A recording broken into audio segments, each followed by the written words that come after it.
Hello, boxing fans around the world. Thanks for joining us once again here on Talkin Fight for another episode of Boxing News Today, courtesy of our friends across the pond at boxing247.com.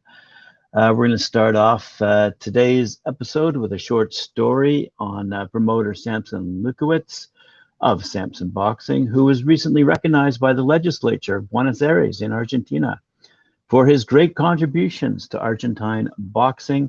And he was presented with a plaque by the Argentine legislators Diego Rueck and Rodrigo Moran. Speakers sharing anecdotes about the colorful Lukowitz included former National Deputy Facundo Mayo, promoter Carlos Tello, president of the Uruguayan Amateur Professional Boxing Commission Sergio Marquez, commissioner of the Argentine Boxing Federation Roberto Rayo, and TYC sports journalist Marcelo Gonzalez. Sounds like a fantastic show and a well-deserved honor. Elsewhere, happening down south of us as well, in Chihuahua, Mexico, we saw Yamileth Mercado go toe-to-toe against Isis Vargas, and this is the result. Mercado retained her WBC Super Bantamweight World Championship for the third time, defeating brave and always dangerous Isis Vargas by unanimous decision. It was the main event of a show presented by Zamper at 2M Promotions in Chihuahua, which was broadcast locally by Azteca Sun. Mercado, who's now 19-3-0 with 5 knockouts, was at the forefront, aggressive, unleashing combinations with rhythm, sustaining from the first to the last round. There's the fizz of the volume plus frequency of punches. What a paragraph. Vargas, who's now 11-3-0 with 3 knockouts, was a brave challenger with an effective and dangerous 1-2, taking advantage of her reach advantage and hunting the moment when Yamai let her hands go to counter with hard hooks. The aggressiveness of Yamai was the key difference in the fight because on several occasions, her right hooks to the face and her repeated lefts to the body and face hurt Vargas. When Mercado drove her challenger onto the ropes, she landed power shots that shook her. Isis had her moments in the middle rounds of the fight. Heads collided and Mercado came out with a cut in her forehead, which confused her and slowed her pace a bit. So the Empress landed jabs, left straights, and even a right cross to the face. Yamileth Mercado retains her WBC Super Bantamweight World Championship for the third time, scoring an effective victory by unanimous decision, all 99-91. Elsewhere, taking place in Puebla, Mexico, we saw that Yula Avila went toe-to-toe against Mayela Flores, and this is the result. WBC Bantamweight champion Avila successfully defended her green and gold belt in an outright war from start to finish against hitherto undefeated Mayela Flores, who was from Hidalgo, in a stellar slugfest presented by ESPN+. A hailstorm from the opening bell, with the challenger surging forward, attempting to pierce Luna Avila's guard, but she counterpunched, dropping Flores on canvas in the second round. The Cobrita flaunted how well she handles her long distance, but then they closed in an accidental clash of heads, caused a cut on the champion's right eyebrow, which was well staunched by her corner. The combat was increasing its intensity and tempered ferocity, resulting in a first-rate show. Maintaining the tenor of the fight, Maya incessantly sought victories, something that was recognized in the end by the thousands of fans who packed the Miguel Hidalgo Gymnasium in the capital of Puebla. Although the judges' cards decreed totals of 95-92, 95-91, and 99-89, all in favor of the still world champion at 118 pounds.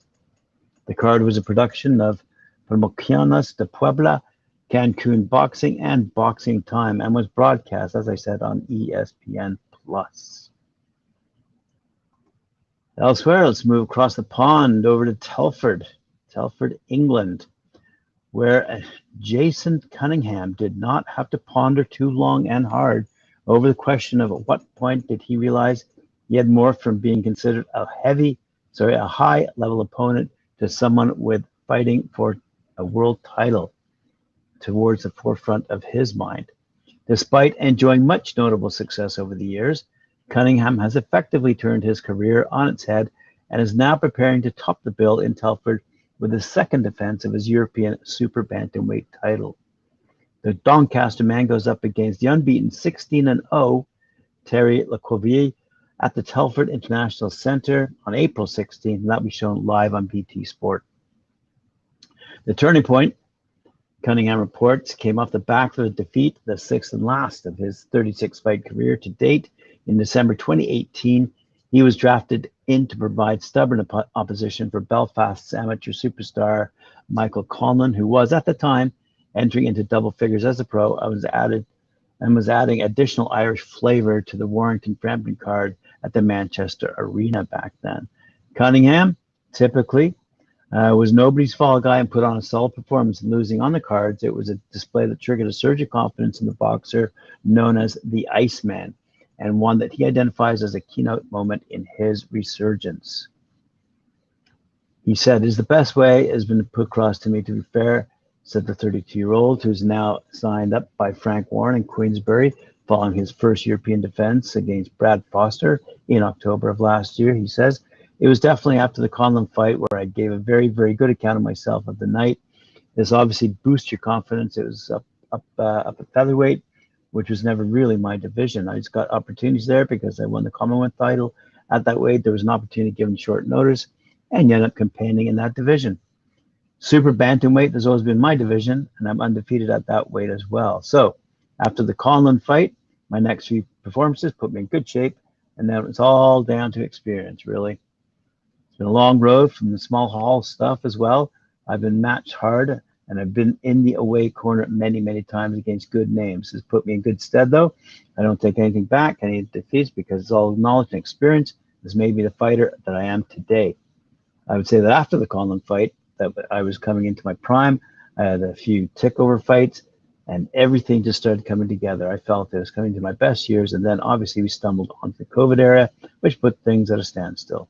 So I ended up taking my opportunities on short notice again when Gamal Yafai, who had claimed the title in May 2021, and kind of went from there. But I would say after the Conlon fight, I could really feel myself growing in confidence and took it from there. I knew it was all coming together. Yes, again, against anyone, I truly do believe that, and it's step by step, and I'm confident of competing at the world level. I believe I'm big enough, strong enough, and at the weight and my boxing ability is a high level, and also have good pedigree from my amateur days as well. Good stuff. So that will be for the Jason Cunningham versus Terry Lecovier will be for the EBU Super Bantamweight title, and being held at the Telford International Centre on Saturday, April 16th. And likely televised. Let's have a quick look here. Yes, live on BT Sport. Moving back across the pond here to America. Let's have a look here. Waymaker Management is looking forward to an exciting spring schedule. Mark DeLuca, 28-2 with 16 knockouts, starts things off on April 9th when he makes the trip to Santiago, Dominican Republic. DeLuca will challenge local Edward Diaz, who's 12-3 with 10 knockouts. And traveling to someone's backyard is not new for DeLuca, who has fought in his opponent's home country in 4 of his last 5 bouts. The only time he came up short was against former world champion and current top contender Kell Brook, who stands at 40-3 with 28 knockouts. Waymaker Management's founder and CEO, Artie DePino, stated DeLuca is looking to keep up the momentum with his 5th straight victory. This fight should set him up for a big opportunity in the summer. Yeah, it's also fighting this month, by the way, is Kendrick Ball Jr., who's 17-2 with 11 knockouts. Will step into the ring on April 29th at the American International College in Springfield, Massachusetts. This event is being presented by Rivera Promotions. Ball Jr. will be looking to rebound against hard-hitting Colombian Ronald Montes, who's 19-15-1 with 17 knockouts. Ball Jr. stated, "I'm working hard and fully focused on being 100% physically and mentally." The popular Ball Jr. plans on being active for the rest of the year as he climbs the rankings. Former world challenger Greg Vendetti, 23-4-1 with 12 knockouts, is looking to get back in the ring this spring. Vendetti is coming off a victory against fellow New England veteran Jimmy Williams, who's 18-5-2. Vendetta is ready to get back on the national stage and prove he's one of the big top super welterweights in the world. In March, Waymaker Management signed fan favorite Chad the Lion Leoncello. The heavyweight from Brockton, Massachusetts, is founder and CEO of Sober Warriors. Chad Leoncello commented, "My manager, Artie DePeno, and Waymaker Management has my best interest. We share the same vision, and I'm super excited for this next chapter." We will highlight his story later this year when he's ready to fight under the biggest and brightest lights. Moving along, a few states over, you see that popular Philadelphia bantamweight Christian Carto will headline a King's Promotions event on Friday night, April 29th, when he takes on Ernesto Sebastian Franzolini in an 8-round bout at the 2300 Arena in South Philly. Carto of Philadelphia is 18-1 with 12 knockouts. The 25-year-old Carto is a 6-year professional who brings a large and enthusiastic fan base, and and has wins over Alonzo Melendez, who's 14-1, James Smith, who's 12-1. And in his last bout, Carto returned to the ring after 2.5-year hiatus with a first-round stoppage over Yason Vargas on September 10th, 2021, again at the 2300 Arena. Franzolini of Buenos Aires, Argentina, is 14-12-2 with 1 knockout. The 33-year-old is a 10-year veteran and is a former Argentinian super bantamweight champion.